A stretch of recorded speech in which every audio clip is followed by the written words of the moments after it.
Hello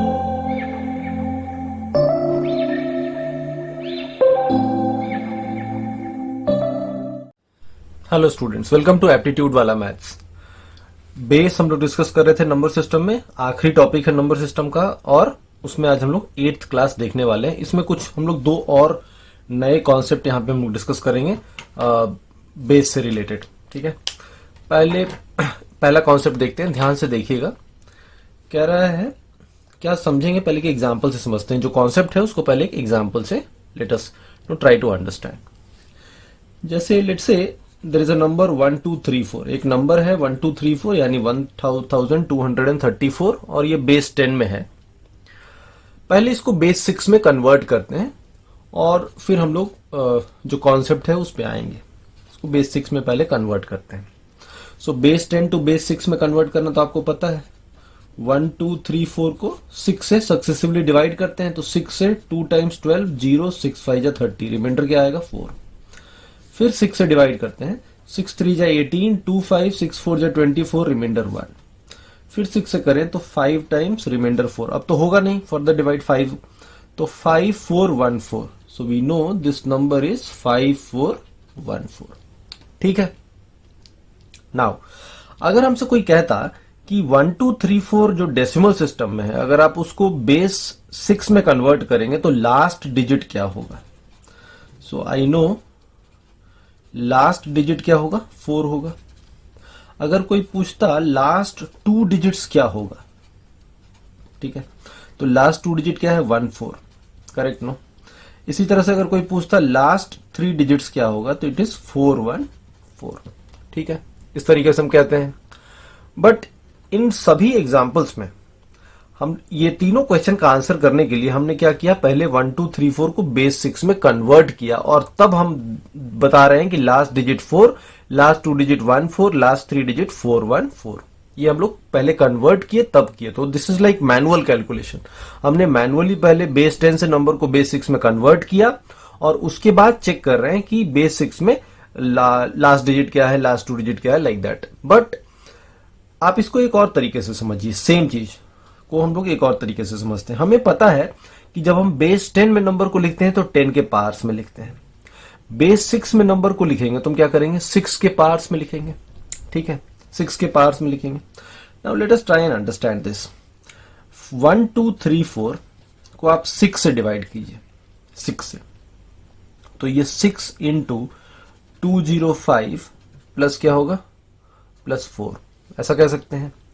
अगर हम इसको 6 स्क्वायर से मल्टीप्लाई करें तो हम कह सकते हैं, अगर 6 स्क्वायर लेंगे, ठीक है, 6 स्क्वायर, तो 6 स्क्वायर कितना हो गया 36। 36 से आप इसको डिवाइड कीजिए, 36 इंटू 3 108, कितना बचेगा 154। 36 इंटू 4 144। देखिए 36 इंटू 3 108, सो 123 में से 108 चला जाएगा, कितना बचेगा 15, करेक्ट है। नाउ 15 तो 154 में 4 टाइम जाएगा, 36 4 जा 144, तो रिमाइंडर कितना आएगा 10 आएगा। तो हमने इसको इस तरह से भी लिख सकते हैं। एंड एक और तरीका समझते हैं इसको, अगर हम लोग लिखें 6 क्यूब के टर्म्स में तो 6 क्यूब कितना होता है 216। 216 इसको डिवाइड कीजिए तो 5 टाइम्स जाएगा, 216 इंटू 5, 216 इंटू 5 ये हो गया 1080। 1080 निकल जाएगा इसमें से, तो कितना बचेगा 5 4 और इधर कितना हो जाएगा 154, ऐसा लिख सकते हैं, करेक्ट। सो अब हमें यह समझ में आ रहा है कि 1 2 3 4 को अगर हम 6 के टर्म्स में रखें तो ऐसा लिख सकते हैं 6 205 into 6 plus 4, 34 into 6 square plus 10, 5 into 6 cube plus 154। अब ऐसा क्यों कर रहे हैं, इसको करने के पीछे जो रीजन है, जो प्रॉपर्टी मैं बताना चाह रहा हूं वो समझिए। हम ये कह सकते हैं कि 1 2 3 4 को अगर हम 6 से डिवाइड करें तो रिमाइंडर क्या आएगा 4। 1 2 3 4 को 6 स्क्वायर से डिवाइड करें तो रिमाइंडर क्या आएगा 10। 1 2 3 4 को 6 क्यूब से डिवाइड करें तो रिमाइंडर क्या आएगा 154। क्यों, क्योंकि 6 के मल्टीपल से 4 जाता तो 6 से डिवाइड करने पे 4 रिमाइंडर। 6 स्क्वायर के मल्टीपल से 10 जाता तो 6 स्क्वायर से डिवाइड करेंगे तो यहां रिमाइंडर 0, रिमाइंडर क्या बचेगा 10। 6 क्यूब से इसको डिवाइड करेंगे तो यहां रिमाइंडर 0, रिमाइंडर क्या बचेगा 154। This is one part. Now एक और चीज समझिए, 6 इंटू 205 प्लस 4 है, 6 स्क्वायर इंटू 34 प्लस 10 है, एंड 6 क्यूब इंटू 5 प्लस 154 है। ये है। अब ये जो रिमाइंडर आया है, 6 से डिवाइड करने पे रिमाइंडर क्या आएगा? 4। 6 स्क्वायर से डिवाइड करने पे रिमाइंडर 10, इसी नंबर में 1 2 3 4 में, और 6 क्यूब से डिवाइड करने पे रिमाइंडर कितना आएगा? 154। नाउ ये जो रिमाइंडर्स आया है इसको आप बेस 6 में कन्वर्ट कीजिए। तो 4 in base 10 is same as 4 in base 6। 110 in base 10, base 10 में 10 को बेस 6 में कन्वर्ट करेंगे तो कितनी बार जाएगा? 14। So it is 14 in base 6। This is 4 in base 6। इसी तरह से 154 को आप कन्वर्ट कीजिए बेस 6 में, तो 6 2 जा 12, 6 5 जा 30, रिमाइंडर 4, 6 से 6 4 जा 24 1, तो कितना आ गया ये? 414 इन बेस 6। नाउ अब आप प्रॉपर्टी समझिए। लास्ट डिजिट 4 था, यहां भी कितना आ रहा है? 4 आ रहा है। लास्ट 2 डिजिट 1 4 था, लास्ट 2 यहां भी क्या आ रहा है? 1 4 आ रहा है। लास्ट 3 डिजिट 4 1 4 था, यहां भी कितना आ रहा है? 4 1 4 आ रहा है। Now here is the property. Property आपको यहां से समझ में आएगा। कोई भी नंबर डेसिमल सिस्टम में दिया रहेगा, उसको अगर n बेस में कन्वर्ट करके पूछेगा लास्ट डिजिट क्या है, तो इस नंबर में n से डिवाइड कर देंगे और जो रिमाइंडर आएगा वही होगा। तो बोला कि 1 2 3 4 को बेस 6 में बदलेंगे तो लास्ट डिजिट क्या होगा? तो लास्ट डिजिट वही होगा जो इसको 6 से डिवाइड करने पे रिमाइंडर आएगा। तो 6 से डिवाइड करेंगे तो रिमाइंडर कितना आएगा? 4 आएगा, यानी कि लास्ट डिजिट क्या होगा? 4 होगा। लास्ट 2 डिजिट क्या होगा? 6 स्क्वायर से इसको डिवाइड करेंगे, तो 6 स्क्वायर से डिवाइड करेंगे तो रिमाइंडर 10 आएगा, बट ये बेस 10 में है, इसको हमें किस में बदलना होगा? बेस 6 में बदलना होगा। सिमिलरली लास्ट 3 डिजिट क्या होगा? इसको 6 क्यूब से यानी 216 से डिवाइड करेंगे तो रिमाइंडर आएगा 154, बट 154 इज इन बेस 10, इसको भी अगर हम बेस 6 में बदले तो 414, तो लास्ट 3 डिजिट क्या होगा? 414। लास्ट 4 डिजिट बोलता है तो क्या करते हैं? इसको 6 पावर 4 से डिवाइड करते हैं। लास्ट 5 डिजिट 6 पावर 5 से डिवाइड करते हैं। यानी कि कोई भी नंबर बेस 10 में रहेगा, उसको किसी भी दूसरे बेस n में कन्वर्ट करना है और तब पता लगाना है कि लास्ट डिजिट क्या होगा, तो n से डिवाइड करके रिमाइंडर पता कीजिए। लास्ट 2 डिजिट तो n स्क्वायर से डिवाइड करके रिमाइंडर पता कीजिए, और जो रिमाइंडर आएगा उसको बेस n में कन्वर्ट कर दीजिए। No, like that you can find out last 2 digit, last 3 digit of any number in decimal system when converted into base n। कोई भी नंबर डेसिमल में है उसको n बेस में कन्वर्ट करेंगे, और उसमें लास्ट डिजिट निकालना हो, लास्ट 2 डिजिट निकालना हो, लास्ट 3 डिजिट निकालना हो, तो हम डायरेक्टली कैसे करेंगे? जो भी नंबर डेसिमल में है उसको अगर nth बेस में कन्वर्ट करना है तो n से डिवाइड करेंगे तो remainder last digit, n square से डिवाइड करेंगे remainder last 2 digit, n cube से डिवाइड करेंगे रिमाइंडर लास्ट 3 डिजिट, बट जो रिमाइंडर आएगा उसको पहले आपको बेस n में कन्वर्ट करना पड़ेगा। तो यही हमारा प्रॉपर्टी है। इसी प्रॉपर्टी को आप हमेशा से इसको ध्यान में रखिएगा, इसी पे बेस्ड नो कुछ इंटरेस्टिंग क्वेश्चंस बनते हैं। ओके, जैसे अगर हम लोग इसको नो वर्ड्स में लिखें तो हम लोग क्या कहेंगे कि last n digits of a number से ABC डॉट डॉट डॉट, एक नंबर ऐसा है ABC dot dot dot in base 10 when converted in base n, या लास्ट n डिजिट नहीं, last a digits, last a digits of a number ABC in base 10 when converted in base n will be equal to ABC dot dot dot, जो base 10 में है इसमें n to the power a से divide करेंगे और जो remainder आएगा that will be our answer. क्या बोला है? कोई भी नंबर डेसिमल में है उसको बेस n में कन्वर्ट करेंगे, तो उस n में जब कन्वर्ट हो जाएगा तो उसके लास्ट a डिजिट क्या होंगे? तो इस नंबर को n के पावर a से डिवाइड कर देंगे और जो रिमाइंडर आएगा वही हमारा आंसर होगा। लेकिन ये डेसिमल में आएगा, इसको हमको बेस n में कन्वर्ट करना पड़ेगा, बस ये ध्यान में आपको रखना है। जैसे एक नंबर है, बोलेगा उसको बेस 5 में कन्वर्ट करेंगे तो लास्ट 3 डिजिट क्या होगा? तो इसको 5 पावर 3 यानी 125 से डिवाइड कर देंगे तो जो रिमाइंडर आएगा वही हमारा आंसर होगा। लेकिन वो जो रिमाइंडर आया है वो बेस 10 में आया, उसको हमको बेस 5 में कन्वर्ट करना पड़ेगा। यही हमारा क्वेश्चन, यही हमारा प्रॉपर्टी है। इस प्रॉपर्टी को अच्छे से समझिएगा, इससे बेस्ड क्वेश्चंस भी बनते हैं। जैसे कि अगर हम लोग एक दो क्वेश्चन लिखें, सपोज ऐसा कहता है find last 2 digits, find last 2 digits of 35 to the power 193 in base 10 when converted in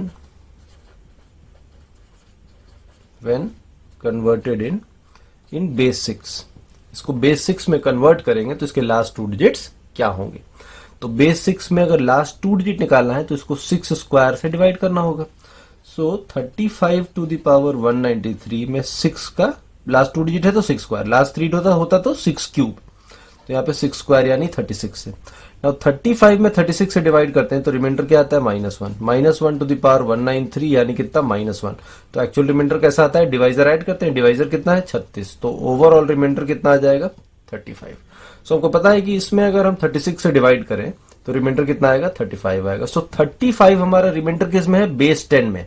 हमें इसको किस में बदलना होगा, बेस 6 में, जो कि जो रिमाइंडर आता है वो किस में आता है, बेस 10 में आता है। इसे हमें बेस 6 में कन्वर्ट करना पड़ेगा। सो कन्वर्ट 35 इन बेस 6। सो 6 से 6 5 जा 35, रिमाइंडर कितना आएगा, सॉरी 6 5 जा 30, रिमाइंडर कितना आएगा 5। सो 5 5 आया, यानी जो लास्ट 2 डिजिट होगा वो कितना होगा 5 5 इन बेस 6। आई होप समझ में आया होगा। बहुत सिंपल है, रिमाइंडर का कॉन्सेप्ट लगना है बस। तो रिमाइंडर तो हम लोगों ने पहले पढ़ा ही है नंबर्स में, वही रिमाइंडर्स का कॉन्सेप्ट लगा के आप इसको कन्वर्ट कर सकते हैं। ठीक है, ओके। आप चाहे तो एक और क्वेश्चन देख सकते हैं। जैसे सपोज कहता है find last 3 digits,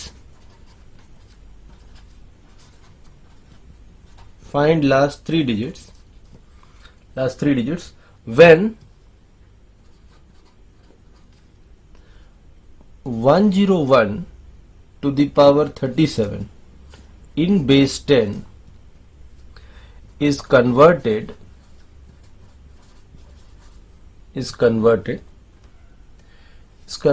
in base 3। Okay, is converted in base 3। तो इसको बेस 3 में कन्वर्ट करेंगे तो इसके आखिरी के 3 डिजिट हमें निकालने हैं। तो हमको क्या करना है, 101 टू द पावर 37 में 3 टू द पावर 3 यानी कितना 27 से डिवाइड करना है। 101 पावर 37 डिवाइडेड बाई कितना 27। हमें रिमाइंडर निकालना है कि रिमाइंडर क्या होगा, जो रिमाइंडर होगा वही हमारा आंसर होगा। Okay, alright. नाउ हमें पता है कि 101 एंड 37 आर को प्राइम, बिकॉज इसमें प्राइम फैक्टर 3 है, ये खुद ही एक प्राइम है, तो दोनों में कुछ भी कॉमन नहीं है। तो यहाँ पे हम लोग यूलर्स फंक्शन लगा सकते हैं। तो यूलर्स फंक्शन कैसे लगाते हैं, 5 of 27 हो जाएगा 27 into 1 minus 1/3। See I am not going to repeat this, I assume, मैं ये अज्यूम करके चल रहा हूं कि आपने रिमाइंडर्स के कॉन्सेप्ट देखे होंगे। सो 2/3, तो ये कितना हो गया 9, 9 2 जा कितना 18। सो 5 of 27 कितना होता है 18। तो रिमाइंडर थ्योरम में हम लोग यूलर्स फंक्शन क्या कहता था, वो कहता था कि 101 टू दी पावर 18 में अगर हम 27 से डिवाइड करेंगे तो रिमाइंडर कितना आएगा 1 आएगा। ये हम लोग देख चुके हैं। तो इसी के हिसाब से अब इसको अरेंज कर देते हैं। We can write 101 to the power 18 whole to the power 2। तो 18 2 जा 36 हो गया, है कितना 37, तो इंटू 101 डिवाइडेड बाई क्या 27। यहां रिमाइंडर 1, तो 1 का स्क्वायर तो 1 ही रह जाएगा। 27 4 जा 108, 27 4 जा 108, 108 है, इसका मतलब कितना रिमाइंडर आएगा -7। तो रिमाइंडर -7 यानी एक्चुअल रिमाइंडर -7 प्लस 27, तो ये कितना हो जाएगा 20। या ऐसे भी देखिए 27 3 जा 81, 81 तो कितना आएगा रिमाइंडर 20 आएगा। सो 20 हमारा रिमाइंडर आया, बट ये रिमाइंडर किस में आया, बेस 10 में। हमको इसको किस में बदलना होगा, बेस 3 में कन्वर्ट करना होगा। So let us convert this 20 in base 3। सो 3 6 जा 18, रिमाइंडर 2, 3 से 3 2 जा 6, रिमाइंडर कितना 0। सो कितना आ गया 202। सो लास्ट 3 डिजिट कितना हो जाएगा 202। दिस इज आवर आंसर, यही हमारा आंसर हो जाएगा। तो इस तरह का कोई भी क्वेश्चन होगा, इस कॉन्सेप्ट से आप इसको सॉल्व कर सकते हैं। आई होप आपको समझ में आ गया होगा कॉन्सेप्ट। रिमाइंडर्स का यूज होगा, रिमाइंडर्स हम लोगों ने पहले देखा है, जो रिमाइंडर्स के कॉन्सेप्ट थे वो यहाँ पे भी लगेंगे। अगर लास्ट 4 डिजिट बोलता है तो 3 पावर 4 81 से डिवाइड करते, लास्ट 2 डिजिट बोलता है तो 3 स्क्वायर 9 से डिवाइड करते। बस यही आपको ध्यान में रखना है, दैट्स ऑल। ठीक है, सो आई होप ये कॉन्सेप्ट आपका समझ में आया होगा आपको। एक और कॉन्सेप्ट है इसमें जो आप देख सकते हैं, वो भी काफी इंटरेस्टिंग कॉन्सेप्ट है. Let us discuss that as well. Another second concept. ठीक है, जैसे फर्स्ट एक एग्जांपल लेते हैं डेसिमल सिस्टम का. डेसिमल सिस्टम, ठीक है, हमें पता है डेसिमल सिस्टम में बेस कितना है. बेस है 10. नाउ 10 को अगर हम देखें तो 10 में दो प्राइम फैक्टर हैं. क्या क्या? 2 और 5. दो प्राइम फैक्टर हैं. तो कोई भी फ्रैक्शन अगर हम लें 1/2 के कुछ पावर ले, जैसे 1/2 ले लें, 1/4 ले लें, है ना, इसी तरह से 1/8 ले लें, या 1/5 का पावर लीजिए, से 1/5 ले लें, 1/25 ले लें, 1/125 ले लें, या कोई भी 2 power a into 5 power b के फॉर्म में लेते हैं. जैसे 2 into 5 10, 2 square into 5 20, 2 cube into 5 40, या आप ऐसे समझिए कि 1/2 इंटू 5 स्क्वायर कितना होगा 50, 1/2 इंटू 5 क्यूब कितना होगा 250. इस तरीके से. सो हम कैसा नंबर ले रहे हैं? हम ले रहे हैं 1/2 power a, 1/5 power a, 1/2 power a into 5 power b. इसी फॉर्म में हम नंबर्स ले रहे हैं और इसका डेसिमल फॉर्म निकालिए कितना आएगा. सो हमें पता है ये कितना आएगा 0.5, ये कितना आएगा 0.25, ये कितना आएगा 0.125, ये कितना आएगा 0.02, इस तरह ये कितना होगा 0.2, ये कितना होगा 0.04, ये कितना होगा 0.008, ये कितना होगा 0.04. चेक कीजिए 0.004, 1000 है ना, 04. ये कितना आएगा 0.1, ये कितना आएगा 0.05, ये कितना आएगा 0.025. सारे जो डेसिमल्स हैं वो सब कैसे हैं? टर्मिनेटिंग डेसिमल है. टर्मिनेटिंग डेसिमल है. लेकिन अगर यहीं पे आप कुछ ऐसा n लीजिए जिसमें 2 5 छोड़ के कुछ और हो, जैसे 3 हो, जैसे 6 हो, यहाँ पे भी 3 है, जैसे 1/7 ले लीजिए, इस तरह से कुछ भी लीजिए, है ना. लेकिन अब अगर यहाँ पे अगर आप देखेंगे तो ये कितना आएगा 0.3333 रेकरिंग है, ये कितना आएगा 0.16 रेकरिंग है. आप ये भी देखेंगे ये भी टर्मिनेटिंग नहीं आएगा. कहने का मतलब ये है, जो बेसिक बात कहने की मतलब ये है कि बेस 10 में अगर नंबर्स है और हम 1/n के फॉर्म में नंबर ले रहे हैं तो वो टर्मिनेटिंग डेसिमल तभी देगा जब जो नीचे नंबर है उसमें जो प्राइम फैक्टर है वो सारे के सारे यही वाले हैं, यानी 2 या 5 है. तो या तो सिर्फ 2 हो या 5 हो या 2 और 5 दोनों हो, तो जो भी फ्रैक्शन का डेसिमल वैल्यू आएगा वो टर्मिनेटिंग आएगा, अदरवाइज रिकरिंग आएगा. जैसे यहाँ पे 3 है, 3 2 5 में नहीं है, 6 में भी 3 है, 3 यहाँ नहीं है, 7 है, 7 तो यहाँ है नहीं. तो इसका मतलब ये सब फ्रैक्शन को डेसिमल में कन्वर्ट करेंगे तो कैसा आएगा? रिकरिंग में आएगा, ना कि टर्मिनेटिंग में आएगा. आई होप ये मेथड आपको, ये कॉन्सेप्ट आपको समझ में आ रहा होगा. तो इसको हम जनरलाइज कर सकते हैं. We can generalise this for any base n. यहाँ पे बेस 6 रहता तो 6 में क्या रहता 2 3. तो अगर 2 या 3 या 2 इंटू 3 के फॉर्म में बे होता नीचे तो टर्मिनेटिंग आता. 2 3 को छोड़ के कुछ और लेते तो उसमें क्या आता? रिकरिंग आता. समझ में आ रहा होगा. तो हम लोग यहाँ पे ये कहेंगे कि for any number in base n, ठीक है, for any number in base n 1/x will be terminating if all the prime factors of x are also prime factors of n. ठीक है, ये आई होप आपको ये समझ में आ रहा होगा क्या कहना चाह रहे हैं. कोई भी नंबर बेस n में है तो 1/x के फॉर्म में अगर कोई नंबर है तो वो टर्मिनेटिंग तभी होगा जब x के सारे प्राइम फैक्टर n के भी प्राइम फैक्टर होंगे. जैसे 2 का प्राइम फैक्टर 2 है यहाँ भी. इस तरह से 5 का प्राइम फैक्टर 5 है, 25 का प्राइम फैक्टर 5 है, 125 का प्राइम फैक्टर 5 है और 5 यहाँ पे है. इस तरह 10 20 40 250 इन सब का प्राइम फैक्टर 2 और 5 है, 2 और 5 यहाँ पे है. लेकिन यहाँ पे 2 और 3 है प्राइम फैक्टर, तो 2 तो है लेकिन 3 नहीं है, तो 3 नहीं है इसलिए क्या आएगा? टर्मिनेटिंग नहीं आएगा, रिकरिंग आएगा। तो इसको हम लोग जनरलाइज कर सकते हैं किसी भी n बेस में। n बेस में अगर कोई नंबर है और उस फॉर्म में n बेस में अगर हम 1/x लिख रहे हैं तो ये टर्मिनेटिंग तभी होगा जब x के सारे प्राइम फैक्टर n के प्राइम फैक्टर होंगे। अगर x का कोई भी प्राइम फैक्टर एक भी ऐसा मिल गया जो n का प्राइम फैक्टर नहीं है, तो इसका मतलब कि इसका जो डेसिमल आएगा, डेसिमल के फॉर्म में जब हम इसको लिखेंगे पॉइंट के फॉर्म में, तो वो रिकरिंग हो जाएगा, वो टर्मिनेटिंग नहीं होगा। यही हमारा यहाँ पे बेसिक कॉन्सेप्ट है। आई होप आपको कॉन्सेप्ट समझ में आ गया होगा। ठीक है, अब एक दो क्वेश्चन करते हैं तो और चीजें अच्छे से समझ में आएंगी। जैसे मान लीजिए सपोज कहता है, जस्ट टेक अ क्वेश्चन, कहता है find value of n, find n such that 1/n is a terminating decimal, is a terminating decimal in base 6 for n greater than equal to 1 less than equal to 100।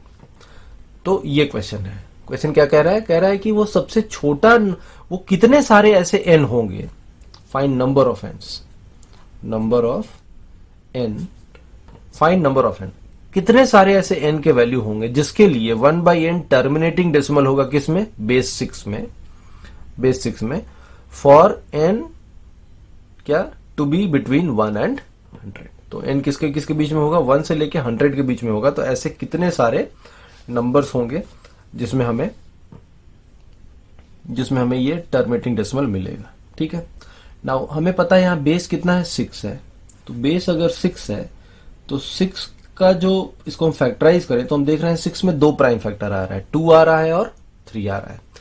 यानी कि 1/n ऐसा होना चाहिए जिसमें n का prime factor या तो सिर्फ 2 हो या सिर्फ 3 हो या 2 और 3 दोनों हो। ठीक है, तभी हो पाएगा। करेक्ट है, all right. Now let's see, 1/n है। ठीक है, देखिए इसको, यहां पे हम सारे केस बनाते हैं। n का प्राइम फैक्टर सिर्फ 2 हो अगर, तो क्या क्या होगा? 1 तो होगा ही होगा, 1/1 तो हमेशा ही होगा, टर्मिनेटिंग ही होगा। ठीक है, सो 1 को तो होने दीजिए। या हम इसको ग्रेटर देन 1 करें, इक्वल टू 1 है तो 1 तो होगा ही होगा। और क्या होगा? 2 लेंगे तो चलेगा, 2 square, 2 cube, 2 power 4, 2 power 5, 2 power 6, 2 power 6 तक चलेगा। 2 पावर 7 क्यों नहीं चलेगा? बिकॉज 2 पावर 7 128 हो जाएगा, 100 से ज्यादा होगा जाए। तो n का वैल्यू इनमें से कुछ भी रखेंगे तो उसमें उसका प्राइम फैक्टर 2 ही रहेगा। 1 को छोड़ दीजिए, 1 को हटा दीजिए, क्योंकि 1 तो यहां भी प्राइम फैक्टर है ना, तो 1 तो रहेगा ही रहेगा। लेकिन 2 square, 2 cube, 2 power 4, 2 power 5, 2 power 6, तो ये सारे n के लिए प्राइम फैक्टर 2 ही है, और 2 तो यहाँ ही है। यानी कि इन सब का प्राइम फैक्टर यहाँ है, तो ये सारे हो जाएंगे, तो ये सब हो जाएंगे। तो कितने मिल गए यहाँ पे? हमें 7 वैल्यूज मिल गए। ठीक है, ऑल राइट। अब एक केस लेते हैं जिसमें सिर्फ 3 का पावर लें, तो 3 हो सकता है, 1 तो पहले ही ले चुका है तो उसको दोबारा नहीं लेना है। 3 स्क्वायर, 3 क्यूब 27 चलेगा, 3 पावर 4 81 चलेगा इसके बीच में, लेकिन 3 पावर 5 243, 100 से ज्यादा हो जाएगा, तो इसको छोड़ दीजिए। तो यहाँ पे कितने मिल गए? 4 मिल गए। तो यहाँ 7 मिला, यहाँ 4 मिला। ठीक है, ऑल राइट। देन ऐसा लेते हैं जिसमें 2 और 3 दोनों हो, तो पहले 2 का ही लेते हैं। सो 2 इंटू 3 हो सकता है 6, 2 इंटू 3 स्क्वायर कितना हो गया? 18, 2 इंटू 3 क्यूब कितना हो गया? 54 चलेगा, लेकिन 2 इंटू 3 पावर 4 नहीं हो पाएगा, तो इसको छोड़ दीजिए। अब 2 स्क्वायर का लिखिए, 2 square into 3 12, 2 square into 3 square 36, 2 square into 3 cube कीजिए तो 27 इंटू 4 108 हो जाएगा, तो ये तो होगा नहीं। तो 3 और 2 कितने मिलके? 5 और दिखते हैं 2 क्यूब में, 2 क्यूब इंटू 3 चलेगा 24, 2 क्यूब इंटू 8 इंटू 9 72 चलेगा, लेकिन 2 क्यूब इंटू 3 क्यूब नहीं होगा, तो इतना ही हो गया। इसी तरीके से आप 2 पावर 4 में भी चेक कीजिए, 2 पावर 4 इंटू 3 कितना हो गया? 16 इंटू 3 48, लेकिन 16 इंटू 9 144 ज्यादा हो जाएगा, तो 3 स्क्वायर तो नहीं लेंगे। तो 2 पावर 5 कितना हो गया? 32, 32 इंटू 3 96 चलेगा, इसके बाद नहीं चलेगा। 2 पावर 6 लेंगे तो 2 पावर 6 इंटू 3 भी नहीं होगा, बिकॉज वो 100 से ज्यादा हो जाएगा। तो कितने मिल गए? 3 2 5 2 7 और 2 9, तो 2 power a into 3 power b के फॉर्म में कितने मिल गए? 9। तो 7 4 11 और 9 कितने हो गए 20। यानी कि 20 नंबर्स ऐसे मिले हमें जो जिसके लिए n की ऐसे 20 वैल्यूज होंगे जिसके लिए 1/n क्या होगा टर्मिनेटिंग डेसिमल होगा किस में बेस 6 में। ठीक है, remember one thing 1/n is not in base 10 is not in base 6। 1/n किस में है बेस 10 में। इसको कन्वर्ट करेंगे जब बेस 6 में तो ये कैसा डेसिमल आएगा ये आएगा टर्मिनेटिंग। ठीक है, समझ में आ रहा होगा आई होप आपको। ऑलराइट, तो यही हमारा क्वेश्चन था इसमें। ठीक है, तो हमें बस ये ध्यान रखना है कि 1/n टर्मिनेटिंग तभी होगा जब n के सारे प्राइम फैक्टर 6 के प्राइम फैक्टर के हों। यहां 6 के प्राइम, तो 6 का तो 2 ही प्राइम फैक्टर 2 3, यानी n का भी प्राइम फैक्टर या तो सिर्फ 2 होगा या सिर्फ 3 होगा या 2 और 3 दोनों होगा। सिर्फ 2 होगा तो इतने वैल्यूज, सिर्फ 3 होगा तो इतने वैल्यूज, 2 और 3 दोनों होगा तो 2 इंटू 3 के फॉर्म में लेंगे, 2 स्क्वायर इंटू 3 का पावर के फॉर्म में लेंगे, 2 क्यूब इंटू 3 के पावर फॉर्म में लेंगे, 2 पावर 4 2 पावर 5। तो टोटल काउंट कर लेंगे तो कितने आए 9 आए। तो 7 + 4 11 + 9 20 वैल्यूज ऐसे होंगे जिसके लिए टर्मिनेटिंग डेसिमल होगा, अदरवाइज ये रिकरिंग डेसिमल होगा। ठीक है, तो ये मैनुअल सर्च वाला क्वेश्चन था। यहाँ आपको आंसर्स मैनुअली ढूंढने थे, यहाँ पे डायरेक्टली आपको ऐसे कुछ फॉर्मूला टाइप नहीं था। ठीक है, तो मैनुअल सर्च वाले क्वेश्चंस भी ऐसे आते हैं। ओके, ऑलराइट, नाउ इसमें और भी क्वेश्चन इस टाइप के बन सकते हैं। जैसे कि सपोज कीजिए कि एक और क्वेश्चन लेते हैं लेट से। ठीक है, कहता है find number of values of n, find number of values of n for which 5/n for which 5/n is a non-terminating decimal, is a non-terminating decimal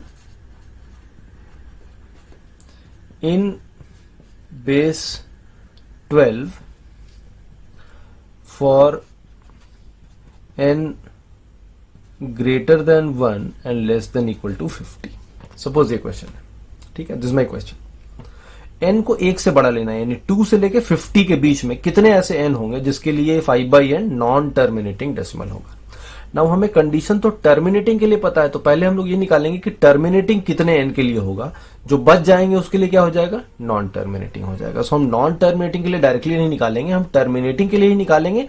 तो जितने n के लिए टर्मिनेटिंग होगा, जो बच गए उसके लिए क्या होगा नॉन टर्मिनेटिंग डेसिमल होगा। तो टर्मिनेटिंग ही निकाल रहे हैं। नाउ बेस है 12 का प्राइम फैक्टर क्या है 2 और 3, यानी जो हमारा n होगा उसमें भी प्राइम फैक्टर क्या होगा 2 और 3 ही होना चाहिए। ऑलराइट, नाउ पहले ऐसे वाला ढूंढते हैं कितना होगा। सो 2 के फॉर्म में अगर हम देखें तो 2 होगा, 2 स्क्वायर होगा, 2 क्यूब होगा, 2 पावर 4 होगा, 2 पावर 5 32, 50 से कम है। लेकिन 2 पावर 6 64, 50 से ज्यादा हो जाएगा, तो और तो नहीं ले पाएंगे। तो यहाँ पे कितने मिल गए हमें 5 वैल्यूज। 3 के पावर में देखिए 3 मिलेगा, 3 स्क्वायर मिलेगा, 3 क्यूब 27 मिलेगा, 3 पावर 4 81 हो जाएगा, ज्यादा हो जाएगा। तो यहाँ कितने मिल गए 3 मिल गए।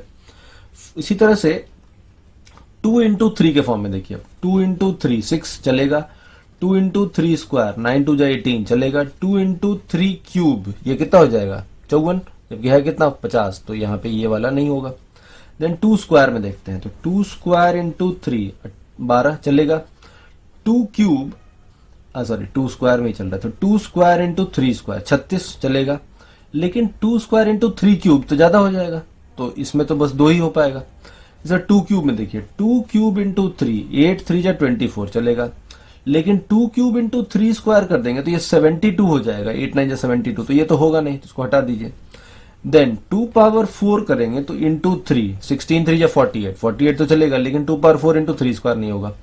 और 2 पावर 5 लेंगे तो 32 इंटू 3 96 ज्यादा हो जाएगा, तो वो भी नहीं होगा। तो यहाँ कितने मिल गए 1 2, ये तो हुआ नहीं, तो 1 2 3 4 5 6, तो यहाँ कितने मिल गए हमें 6 वैल्यूज और मिल गए। ठीक है, बट इस क्वेश्चन में थोड़ा केयरफुल रहना, बिकॉज यहाँ पे 1/n नहीं है, कितना है 5/n। तो अगर हम नीचे इसमें 5 से मल्टीप्लाई कर दें तो भी कोई प्रॉब्लम नहीं है, बिकॉज 5 ऊपर नीचे क्या हो जाना है कैंसिल। जैसे मान लीजिए 10 ले लें, n का वैल्यू 10 ले लें, तो 10 में तो 5 भी आ जाएगा, तो 5 तो यहाँ है नहीं, 2 और 3 है। लेकिन हमको पता है कि 5/n है, तो ऊपर नीचे 5 क्या हो जाएगा कैंसिल हो जाएगा, तो 5 2 जा 10 भी चलेगा, बिकॉज 5/10 1/2 होता है, तो 1/2 तो चलेगा, तो n का वैल्यू 10 भी ले सकते हैं। इसी तरह से 4 है तो 4 इंटू 5 20 भी चलेगा।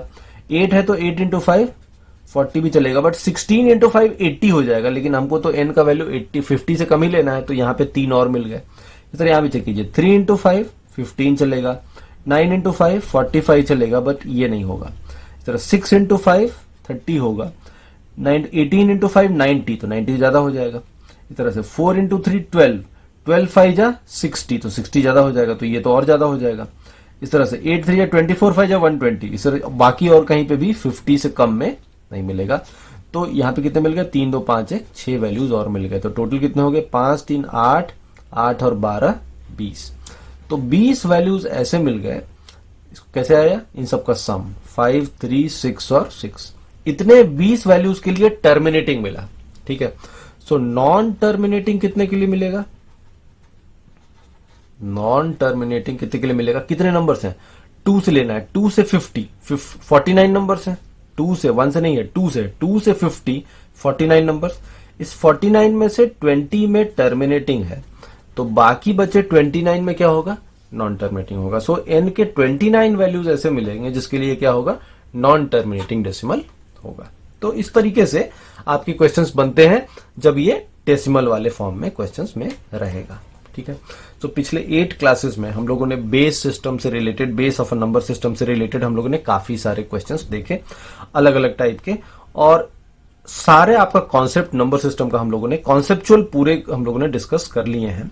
अब अगली क्लास से, अगले वीडियो से हम लोग नया टॉपिक शुरू करने वाले हैं, और वो बहुत ही इंपॉर्टेंट टॉपिक है, और वो है ज्योमेट्री एंड मेंसुरेशन। और उसमें बहुत सारे कॉन्सेप्ट हैं, बहुत सारे थ्योरम हैं, तो धीरे धीरे करके हम लोग सारे थ्योरम्स वहां पे भी देखेंगे, सारे कॉन्सेप्ट देखेंगे, अलग अलग टाइप के कई सारे क्वेश्चंस इंटरेस्टिंग हम लोग देखेंगे। तो नेक्स्ट वीडियो जो होने वाला है, जो आएगा नेक्स्ट क्लास जो आएगी, वो ज्योमेट्री एंड मेंसुरेशन से आएगी। नंबर्स हम लोगों ने सारे कॉन्सेप्ट देख लिए हैं, सारे कॉन्सेप्ट जो पूछे जा सकते हैं आपके एप्टीट्यूड एग्जाम में, चाहे वो कैट हो, कोई भी एमबीए एंट्रेंस एग्जाम हो, एसएससी हो, सीजीएल मेंस एडवांस कुछ भी हो, उन सभी में जो भी क्वेश्चंस आएंगे नंबर थ्योरी से रिलेटेड, नंबर सिस्टम से रिलेटेड, वो सभी कुछ हम लोगों ने देखा है। बीच बीच में अब ज्योमेट्री स्टार्ट होगा अगले बार से, तो बीच बीच में कभी कभी कुछ कुछ वीडियोस हम लोग ऐसे भी डालेंगे जिसमें पुराने टॉपिक जो हो चुके हैं, जैसे नंबर्स हो चुका, तो नंबर से कुछ क्वेश्चंस लेंगे। इसी तरह से ज्योमेट्री हो जाएगा तो बाद में कुछ और चालू होगा, कुछ और हम लोग डिस्कस करेंगे, लेकिन कुछ ज्योमेट्री का भी एक आध वीडियो ऐसा भी आएगा जिसमें ज्योमेट्री से रिलेटेड कुछ इंटरेस्टिंग क्वेश्चंस आपको हम लोग प्रैक्टिस कराएंगे चैनल के माध्यम से। ठीक है, thank you all of you.